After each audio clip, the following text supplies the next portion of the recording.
চলমান কোটা আন্দোলনকে আপনি কিভাবে দেখছেন?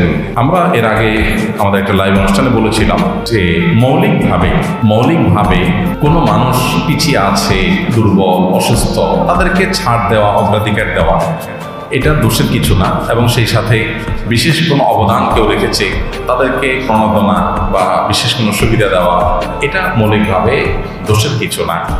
কিন্তু এটা যদি মাত্রা ছাড়িয়ে যায়, এটা যদি দেখা যায় যে 10 জন মানুষ কোনো একটা কাজে তাদের অবদান আছে, অথবা 20 জন মানুষ তারা পিছিয়ে থাকার কারণে তাদেরকে অগ্রাধিকার দেওয়া হবে, এরকম যদি নিয়ম থাকে কোনো সমাজে, আবার সাধারণ জনগোষ্ঠীর যে রেশিও বা পরিমাণ ওইটার সাথে কম্পেয়ার করলে যদি এই কোটাটার পরিমাণ বেশি হয়, অবশ্যই সেটা সংস্কার করা উচিত, এবং অতিরিক্ত কোটা সেক্ষেত্রে অন্যায় হতে পারে। এই সমস্ত ক্ষেত্রে আমাদের দেশে সাধারণত রাজনৈতিক বিবেচনাতে ডিসিশন নেওয়া হয়, মানুষের স্বার্থ সাধারণত বিবেচনা করা হয় না। এটা খুবই দুঃখজনক এবং বেদনাদায়ক অধ্যায়।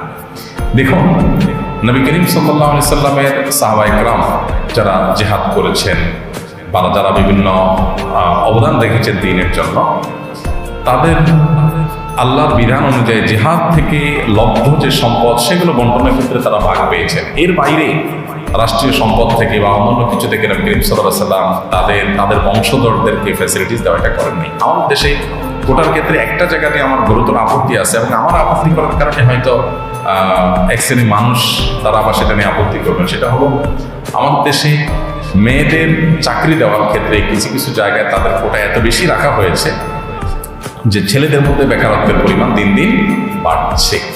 এই যে আপনার নার্সিং পেশা মেয়েদের কোটা অনেক বেশি, যার কারণে ছেলেরা চাইলেও এখানে রোগীদের সেবার কাজে আসতে পারছে না। মেয়েদের তারা দিনদারিতার মধ্যে থেকে তারা কাজ করতে পারে, তাদেরকে সুযোগ দেওয়া উচিত, তাদের জন্য এই সমস্ত কাজের ক্ষেত্রে ফ্যাসিলিটিস দেওয়া উচিত। শুধু কোটা না, ওখানে মেয়েদেরকেই একমাত্র অ্যাক্সেস দেওয়া উচিত, ছেলেদের দেওয়া উচিত না। যেমন মেয়েদের যেখানে সার্ভিস হবে এরকম জায়গায় মেয়েরাই শুধু অ্যাক্সেস পাবে।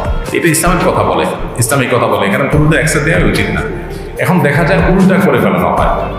তো এই কাজগুলো অনুচিত। বিশেষ করে মেয়েদেরকে অতিরিক্ত কোটা দিতে গিয়ে দেখা যায় পুরুষদের মধ্যে, ছেলেদের মধ্যে শত শত হাজার হাজার যুবক তারা রাস্তায় ঘুরছে, তাদের কোনো কর্মসংস্থান হচ্ছে না।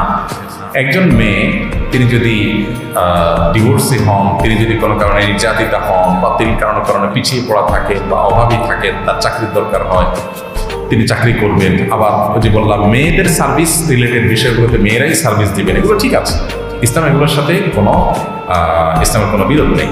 কিন্তু যেখানে জেনারেল জগৎ, সেখানে আপনি কোটা করে ছেলেদেরকে আপনার পিছিয়ে রাখবেন, তো এই ছেলেরা কি করবে? তারা সন্ত্রাসের দিকে যাবে, মাদকের দিকে যাবে।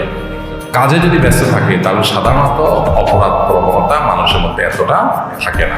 তো এই জন্য কোটার ক্ষেত্রে সংস্কার জরুরি হয়ে পড়ে, যদি কোটা এই অযৌক্তিক রেশিওতে থাকে অবশ্যই। বাকি মৌলিকভাবে এটা দোষে কিছু না।